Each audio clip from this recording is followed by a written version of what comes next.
When you hear the word Martian, you may envision something like this, or possibly this, or maybe even this. But what about this?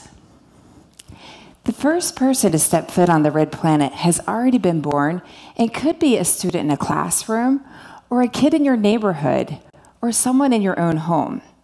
The youth of today will not only witness colonies on the moon and Mars, they will be the ones taking on and conquering these great frontiers.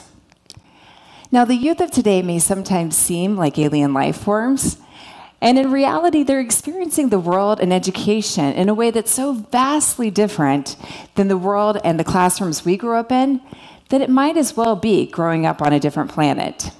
You may have seen this commercial recently. Bye, Scout. See you tonight. Wall is thin, can't get in. What you running for? Where is it you Show me. I want to see it. Show you now. Where is it you Oh, dude. What did your mom say? There he is. Right. Sending it to him. Heard it all. What is it you wanna know? Where is it you wanna go?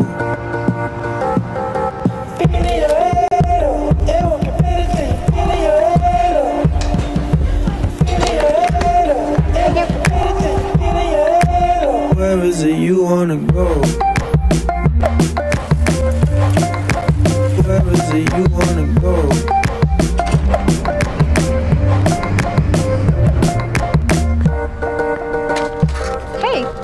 Hey, what you doing on your computer? What's a computer?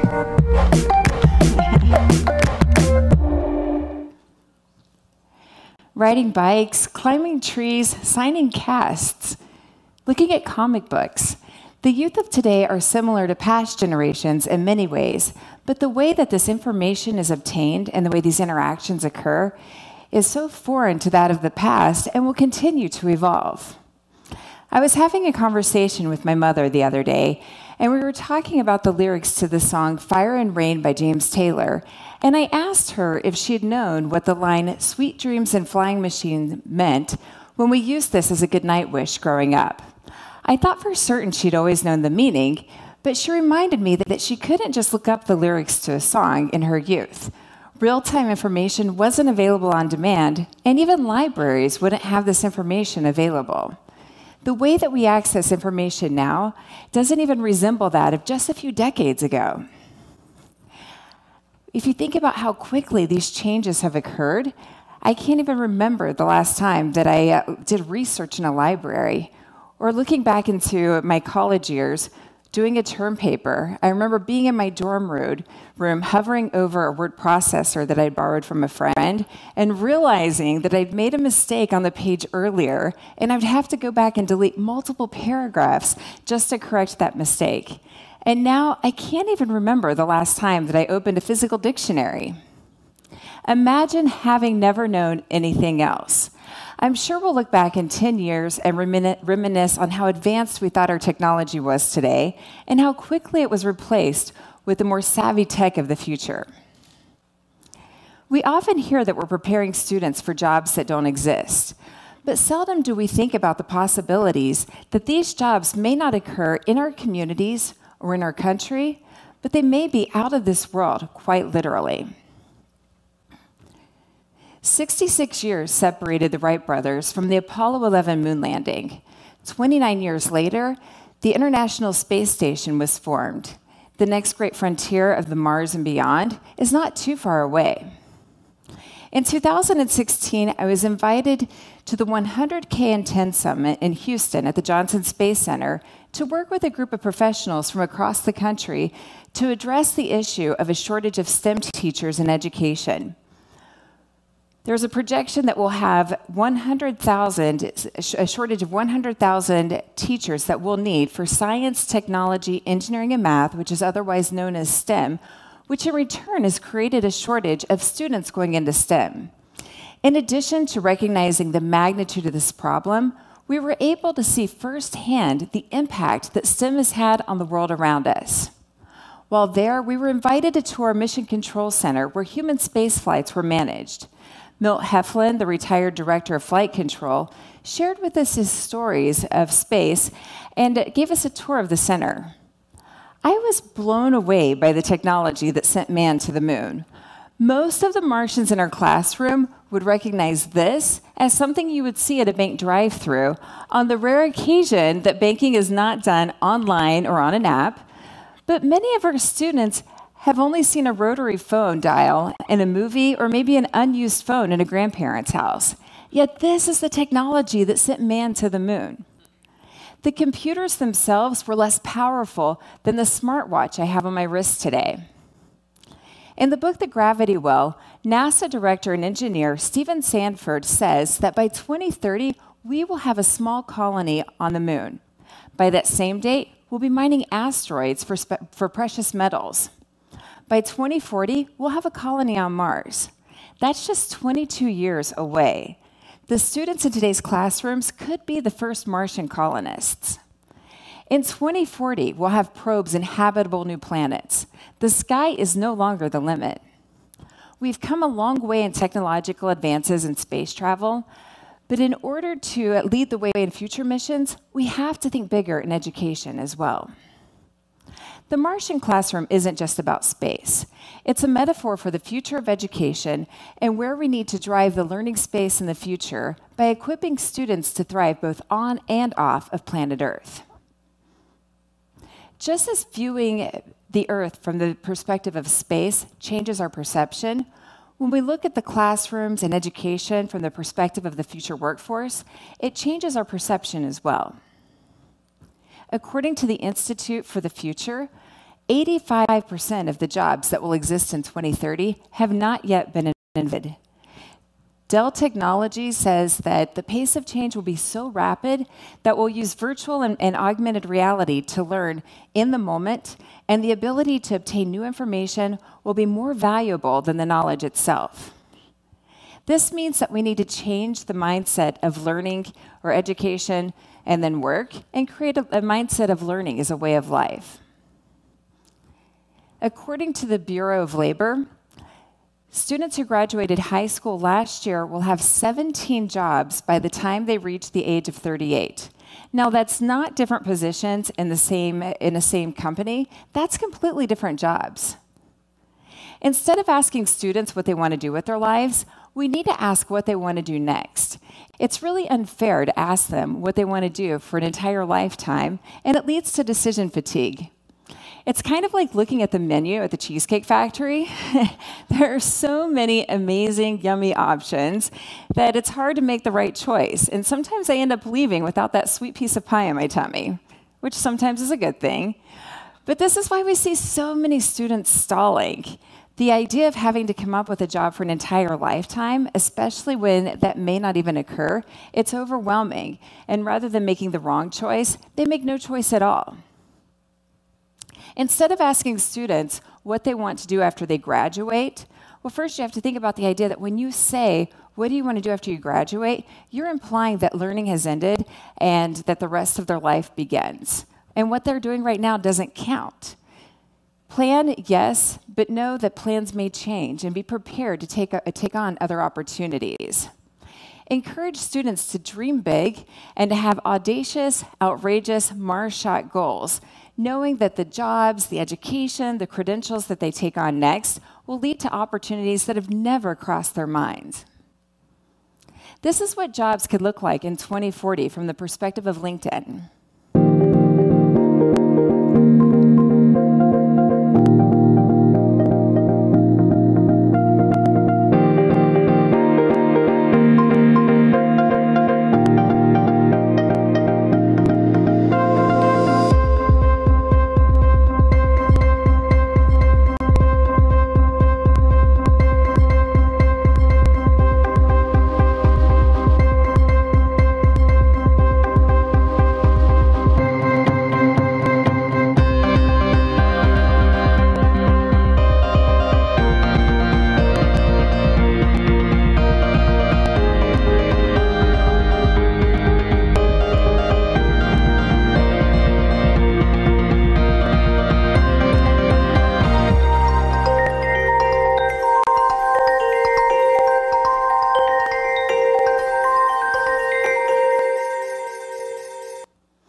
types of jobs that we'll need in the will have similar needs both on and off-world as what we have today, but will look vastly different.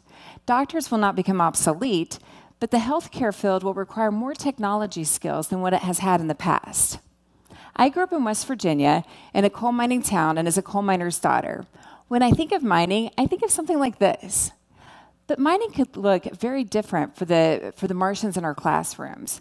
This is an image from NASA depicting what mining may look like in the future. Off-world mining is a concept being explored by both NASA and private space companies. One asteroid the size of your living room could be worth as much as $3 trillion, not only providing needed resources, but saving our planet and giving it time to heal.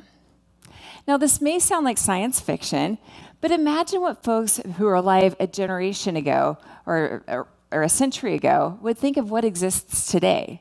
I know for me as a child, the thought of off-world mining wasn't even conceivable. Imagine what's conceivable for the students of today that they may experience that we haven't seen yet. For example, how many of you thought that we would have a red Tesla with a space dummy named Starman hurling through space to the tune of David Bowie's Space Oddity? And if you haven't seen this yet, I'm going to show you just a short news clip showing what makes this so fascinating. Oh my, what a heavenly sight! The cherry red Tesla Roadster on its way into deep space is a tremendous success for Elon Musk, the billionaire behind the SpaceX rocket launch and Tesla cars. Normally, for a new rocket, they'd launch like a block of concrete or something like that. I mean, that's so boring. The car is actually Musk's very own all-electric roadster, just like this one. And it is certainly not boring. The price tag on the latest version of this snazzy sports car is $250,000. And there is a waiting list to buy them. The top speed, 250 miles per hour. There are lots of little inside jokes on board. The Don't Panic sign on the touchscreen is from the first page of the book, The Hitchhiker's Guide to the Galaxy, Musk's favorite book. There's also a copy of the book in the glove compartment. Printed on the car's circuit board is the message, Made on Earth by Humans. Former NASA astronaut Mike Massimino is now a professor at Columbia University's engineering school. A Tesla in space, who would think it? It's crazy. Musk is being hailed a genius today, and not just by the adoring crowd that watched the launch at Cape Canaveral.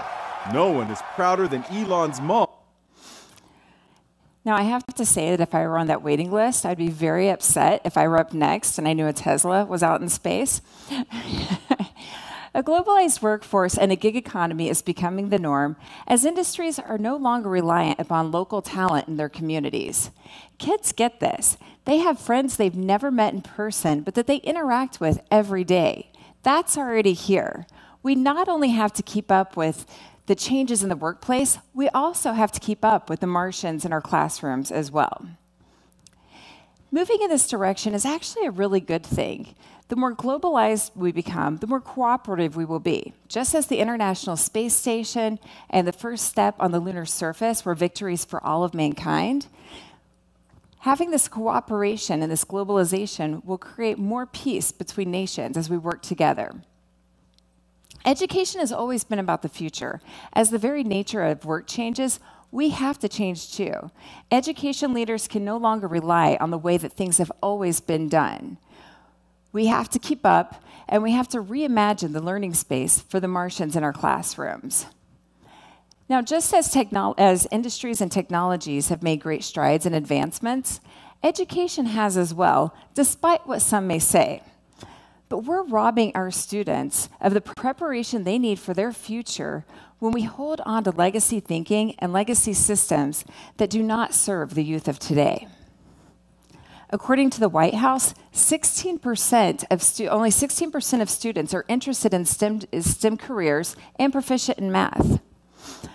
Lockheed Martin says that if tech companies don't motivate the next generation now, there simply won't be enough people to fill these positions and to build the aircraft and spaceships in 20 years. This means we need to have stronger partnerships with industry. We can no longer guess what skills are needed.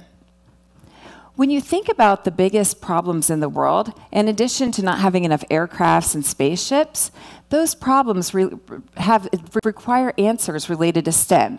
So whether it's coming up with a cure for cancer, creating algorithms for transportation, or detecting the next terrorist attack, or sending man to the moon and coming up with the technology to create those colonies so we can continue on to Mars, those problems require solutions related to STEM.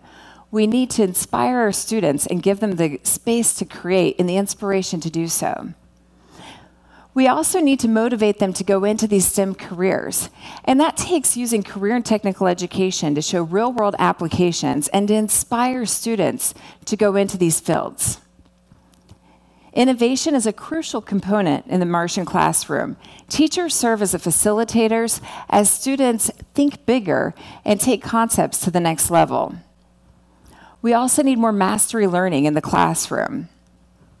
I was talking to someone who owns an underwater welding company the other day, and I asked him how we as educators can do a better job at inspiring students and preparing them for the future workplace. He said that sea-level work in underwater welding means that someone is dead. And when you think about it, we really do need that level of mastery. But just as important as mastery learning is frustrated learning. Giving students problems that they have to wrestle with, that they have to struggle to come up with solutions. Giving them problems that may lead to failed attempts, but without being penalized. When we only give students problems that we have the answer key to, we're not preparing them to solve the unknowns that the future holds. Mission Control Center is named after Christopher Kraft, who played a pivotal role in developing the concept of a flight control center. I was struck by this quote in that the very people who changed the world by coming up with the technology that's really made an impact on the world around us didn't realize the impact that they were going to make on the world. When I think about the leadership that we need to think bigger and to inspire students to go into STEM and CTE, we too do not realize the task before us or the impact that we will make. Educators influence the future. The Martians in our classrooms are that future, and they will pave the way for humanity. What an awesome responsibility we have and they have. We are just getting started. Let's be the ones to drive this change rather than waiting for the change to drive us. Thank you.